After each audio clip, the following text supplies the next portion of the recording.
Howdy folks, Bad Mark with MechTech here again to talk about some keyboards. Today we're going to be talking about a 65% kit that I feel isn't talked about as often as it should. That was something that fell. I think I know what it is. I think it'll be okay. Now, one of the most popular right now as far as 65% kits has to be this Kbd67 Lite R3. I think that's the revision 3.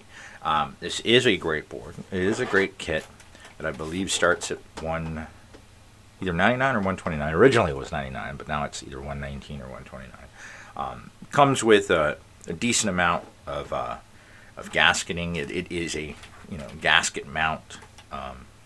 It is basically sandwiched between two gaskets. Not that there's that much flex on this board, but it is a very decent kit, and it is one of the most popular kits out there. It is QMK VIA compatible. But there is another kit that's out there. It comes in a couple different variations, and sometimes you have to pick which kit to get. But this one comes in at around $60, about half the price that the KBD does. Now, it doesn't come with the foam, and it doesn't come with a lot of the other features. It's got gasket mounting, for one, that the Kbd67 Lite does, but it is an option. I personally, don't get me wrong, I like gasket mounted, I like a small amount of flex, but I don't want bounce. I'm using a keyboard, not a trampoline.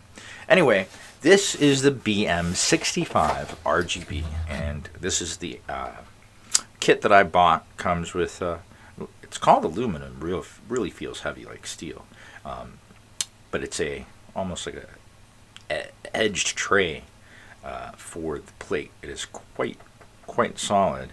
It doesn't seem to be any spots to clip in PCBs, so these are snap-in. Okay, these are plate snap PCBs, but we'll see if they'll work with actual screw-in PCBs. They should.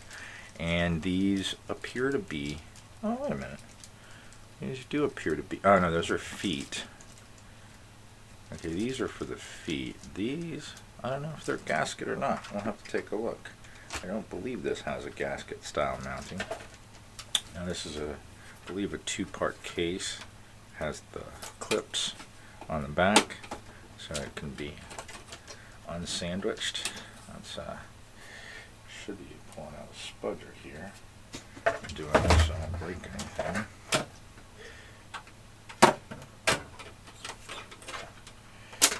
Alright, so we have the two-part case,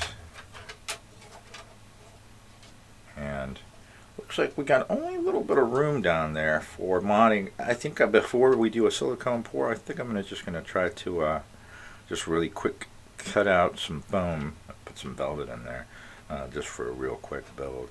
But it's looks like your basic sandwich mount type kit, where we're going to put the PCB in, and then this is going to well, let's see, how does that sit in there? Huh. Alright, that's interesting, because the studs aren't, I got this, oh, guess I had it backwards. No, studs still aren't matching up this way either. That's the back of the keyboard, so this is the front.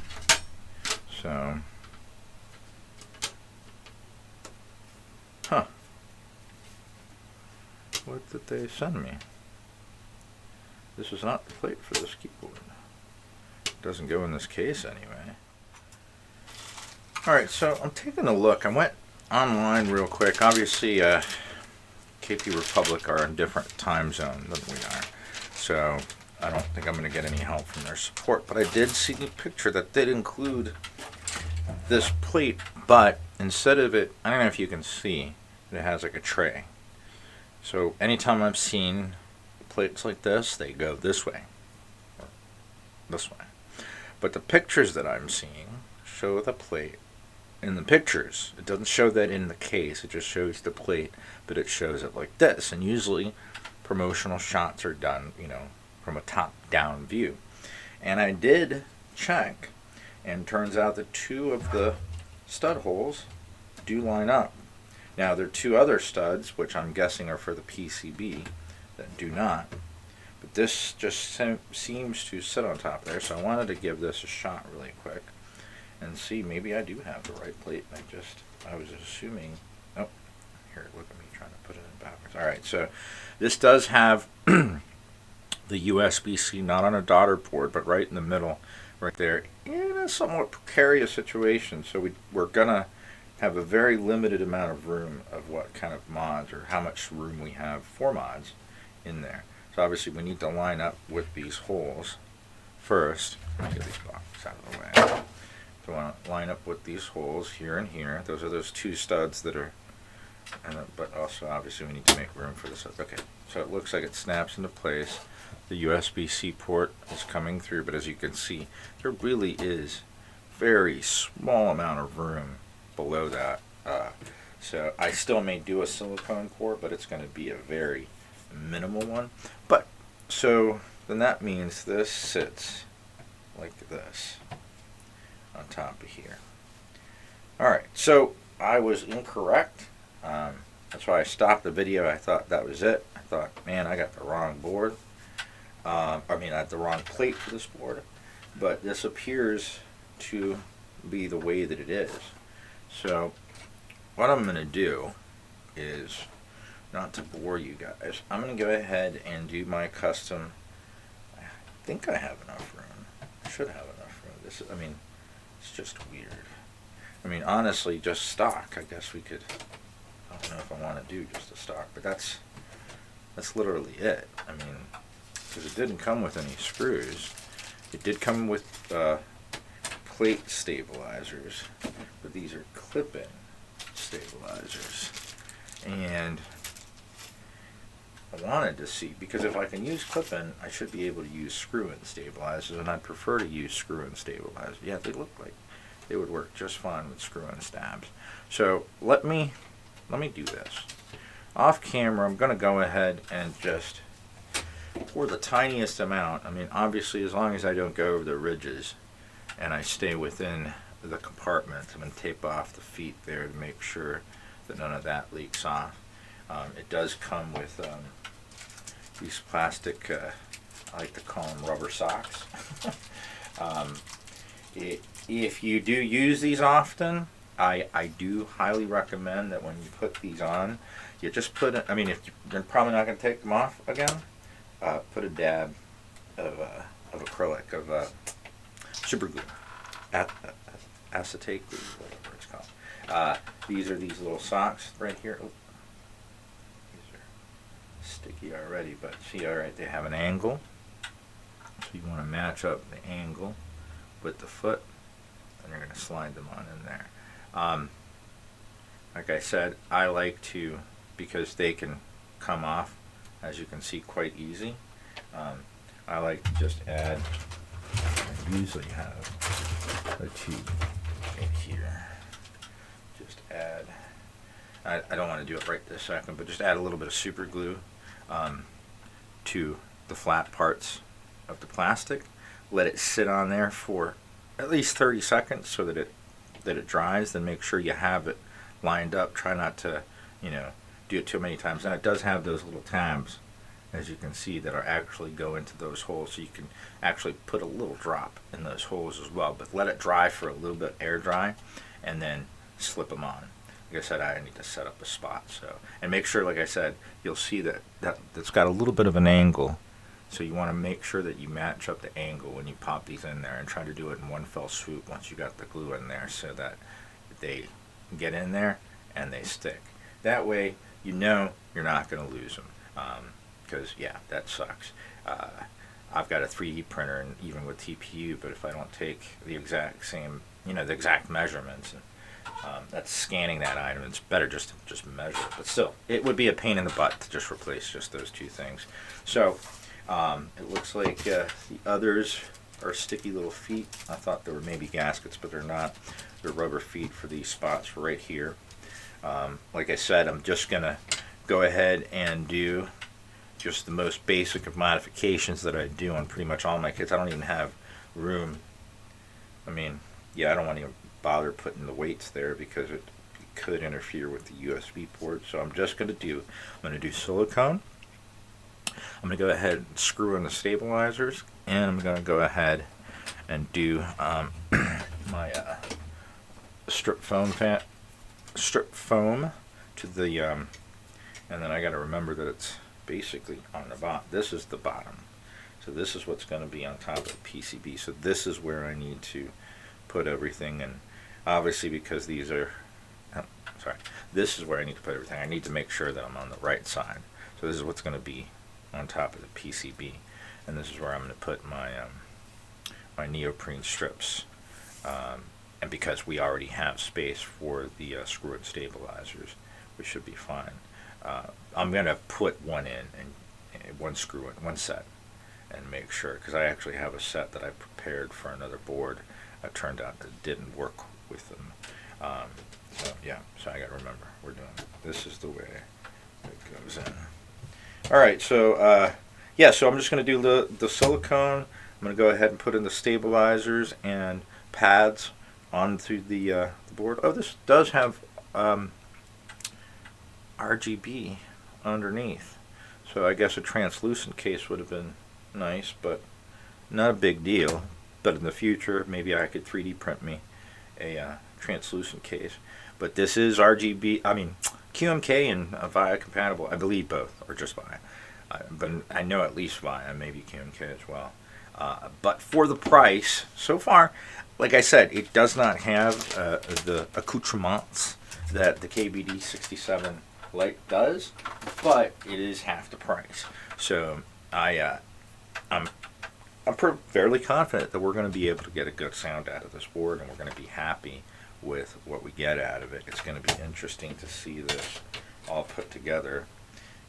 This basically, like I said, sandwiches it in place, keeps this in place. I mean, I doubt we really have any room to stick any O-rings or there's really no spots on here where we could add some sort of gasket type system just to give it a little bit of flex.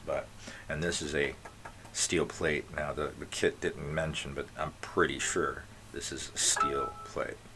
So yeah, so let me get to those basic mods. I do them off screen because I've done them plenty.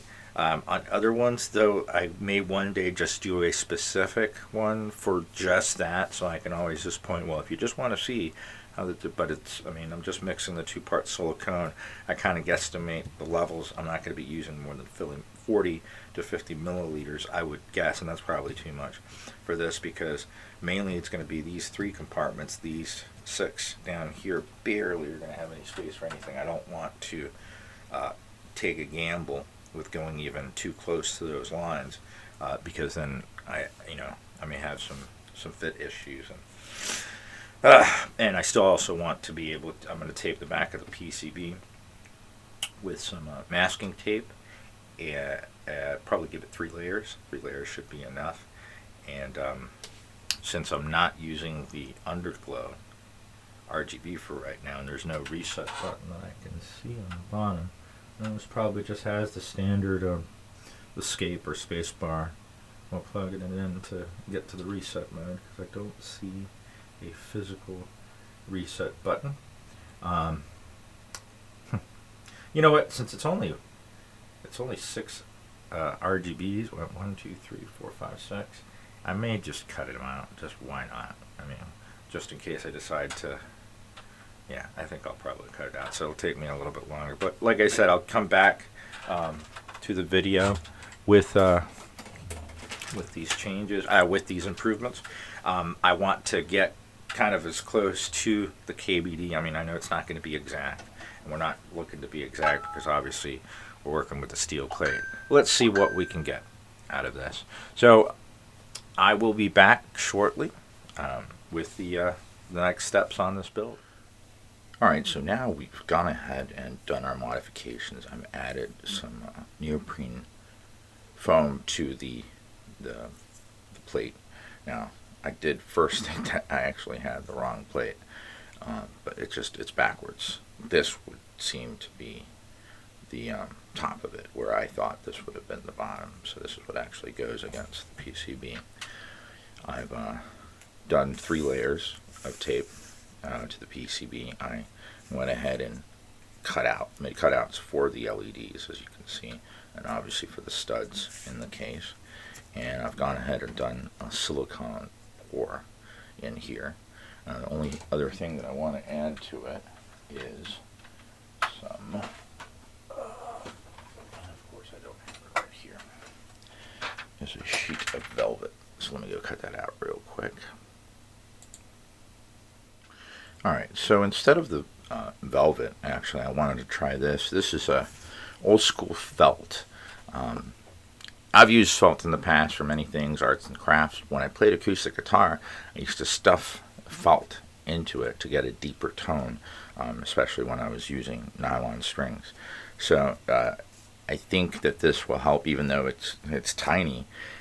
I think that this is going to help. We don't have much space in this keyboard, so we have to work with what we've got. So now that we've got it taped up, everything's looking good. Now, I prefer daughter boards, especially when it's in the middle, like right there. But obviously, this is a cheaper board. So putting it in here is a bit of a fishing expedition, because you need to get the port in the hole, but then you also need to get the board in on the studs. Obviously, not using too much pressure because we don't want to hurt that USB port. So once we get all 4 of these posts down, you'll see we're kind of we reached our space limit, and I mean, still we've got the USB still lined up. So as long as that's still lined up, we should be good. So now we're gonna go ahead and try putting the plate over here, and that's why I took out some of these strips to make sure that there was space, because I did not include the I did not use the included clip-on stabilizers, because if you're going to be using board stabilizers, they may as well, I mean, PCB stabilizers, they should be screw-in stabilizers. I don't even know what I did with a bag of stabs. They're around here somewhere. Oh, here they are. So yeah, it included clip-in stabilizers. So now, I don't know if that felt added a little bit too much, or will it close? I was able to get it to close without the felt, but that felt may have added just too much, because this is a snap close now. So now we have to do this. Go.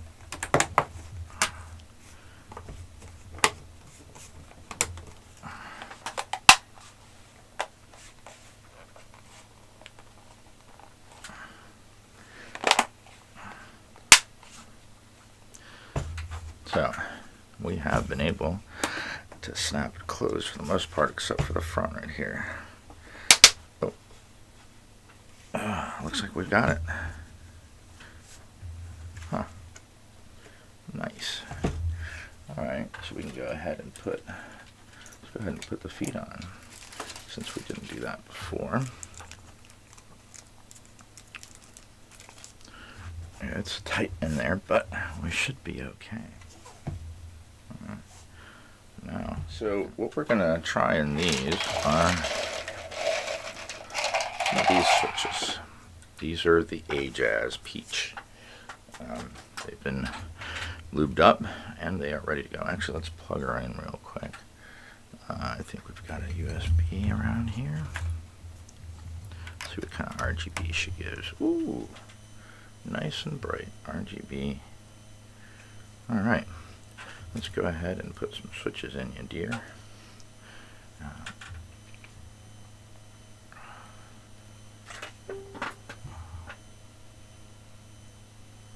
These are linear switch that are actually quite well priced.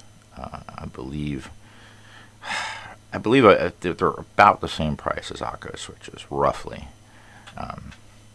But So we got a north-facing PCB here, but not that I really care. This is a hot swap board. All right, get our function key in there.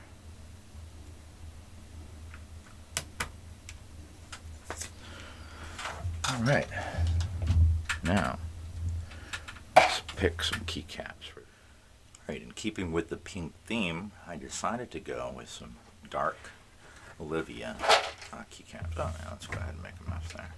I think these are double shot PBT cherry profile caps. I think they'll work nice with the black and the pink that's on.